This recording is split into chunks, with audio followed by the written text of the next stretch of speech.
Bonjour les gens, aujourd'hui je soutiens le refuge de Beauregard. Je le soutiens aujourd'hui et je le soutiens déjà depuis plus de 10 ans à peu près.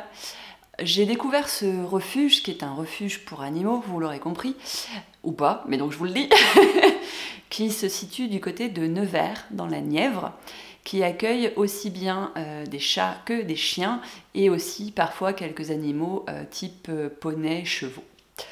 Je les ai découverts il y a très longtemps, donc c'était en 2006 je crois, ou 2007, ou peut-être même avant. À l'époque j'étais modératrice sur un forum de protection animale qui s'appelle Rescue, et j'avais entendu parler de ce refuge qui, paraît-il, était très bien et s'impliquait énormément pour le bien-être des animaux. Donc, n'étant jamais mieux servi que par soi-même, je suis allée sur place pour me rendre compte de comment ça se passait.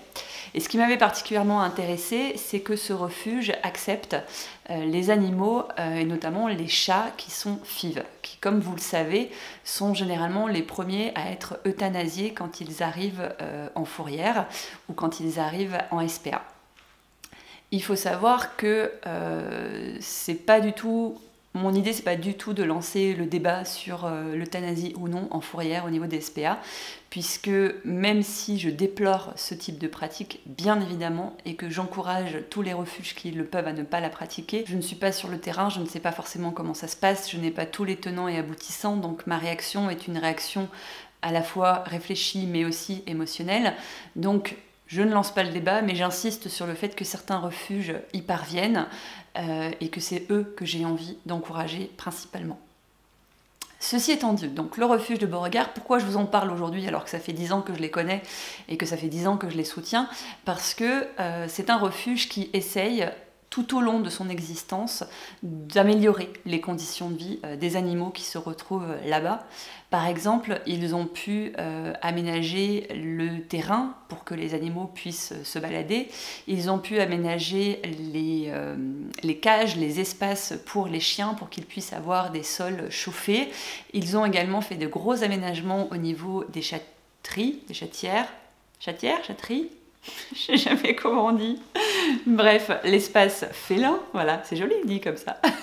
Donc comme je le disais, parce que je m'éparpille, j'ai eu l'occasion d'aller plusieurs fois là-bas. J'y suis à une époque allée assez régulièrement, une fois par mois, pour câliner, dorloter, adopter également. J'ai adopté plusieurs fois dans ce refuge, et ils m'ont aussi aidé, parce que à une époque donnée, je me suis retrouvée, en tout cas ma maman s'est retrouvée avec un chat FIV qui était sur notre terrain, qui ne nous appartenait pas, même si je n'aime pas ce terme, et on n'avait pas du tout de solution pour lui. Il y avait un danger par rapport à nos chats, non pas à cause du FIV, parce que ça peut être géré, mais parce que voilà, il y avait bagarre et donc risque de contamination. Et le refuge avait accepté de nous aider à l'époque et de prendre en charge ce chat, ce qui nous avait beaucoup aidé, et surtout qu'il avait aidé lui à lui permettre d'avoir des conditions de vie et de fin relativement acceptables, on va dire.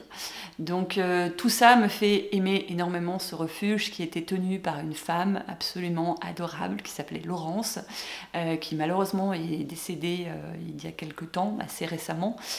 Et le refuge voilà, a quand même tenu la route, continue de tenir la route, parce qu'il y a d'autres personnes, il y a des salariés, des bénévoles qui se démènent jour et nuit pour eux. Et j'en parle spécifiquement aujourd'hui, et j'en arrive au plus important. J'ai reçu la newsletter du refuge de Beauregard, et il se trouve que leur chaudière vient de les lâcher. Donc il faut savoir que ce refuge donc, a 28 ans, enfin non, la chaudière, pardon, a 28 ans. Le refuge, il date de Mathusalem, si je peux utiliser une vieille expression pourrie. Non, le refuge est très ancien, il a plus de 28 ans, je pense. Mais en tout cas, voilà, la chaudière vient de les lâcher. Elle avait été offerte en 89, c'est vous dire si ça remonte. Et aujourd'hui, il faut qu'ils puissent la remplacer, et cela coûte 9000 €. Voilà. Je ne suis pas sponsorisée par le refuge de Beauregard, ils ne savent même pas que je tourne cette vidéo. Ça se trouve, elle aura zéro impact, j'en sais rien, mais je ne peux pas ne pas en parler, parce que des refuges comme celui-ci, il y en a sans doute un peu partout éparpillés en France, parce que je n'ai pas fait le tour de France des refuges et des associations, mais il est absolument extraordinaire dans son dévouement et dans l'investissement qu'il met au service des chats, des chiens et d'autres bestioles, et je pense que ça mérite vraiment d'être encouragé et d'être solidaire dans des périodes qui peuvent être difficiles pour les associations, en particulier malheureusement la saison printemps-été, c'est toujours un petit peu compliqué. Voilà, donc si vous ne connaissez pas, je vous invite à découvrir leur site. Je vous mettrai le lien en barre d'infos. Ils ont également une page Facebook. À ma connaissance, il n'y a rien qui a été mis en place spécifiquement type cagnotte litchi ou autre pour pouvoir les aider sur cette histoire de chaudière. Mais si vous vous sentez impliqué ou si cette cause vous parle, n'hésitez pas à leur envoyer vos dons. Je le mettrai directement aussi l'adresse dans la barre d'infos. Ces dons peuvent être déductibles des impôts. Si jamais ça vous parle et que vous avez envie de faire quelque chose, même 1 euro, même 5 euros, voilà, les gouttes d'eau font les rivières font les océans, et c'est comme ça qu'on avance pour n'importe quel projet et pour n'importe quelle cause. Donc ne vous sentez pas illégitime parce que vous ne pouvez leur offrir que 1 ou 2 euros, tout compte, vraiment tout compte. Je vous remercie et je vous dis à très bientôt. Ciao!